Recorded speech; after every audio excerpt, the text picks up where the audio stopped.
প্রথম থেকে শেষ পর্যন্ত দেখবে আমাদের ভিডিও। কি করছি রে? আমি বেঁচে গেছি। একটি ভিডিও এসেছে আমি করে চল না তখন একটি কিনে দে। পয়সা দে। হ্যাঁ চ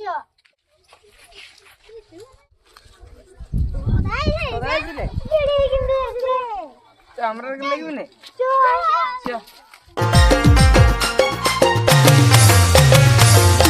এর দোকানে চলে আলিছে একটা বিড়ি একশো দেন না কটাকা 10 টাকা 10 টাকা তুমি এই বয়সে চেংড়া গুলাকে বান্ধিয়েছ বেহার কি পাগল হয়েছি তোর প্রেমে পড়ে মাইকে বারবে আমার মন। এই বোকা চোদা আমার কাছে বুঝি যা রে তুই আর বিড়ি দে রে যা রে তুই কিসের বাদ স্বপনে সাজাবো মনে তোকে বসাবো স্বপনে সাজাবো মনে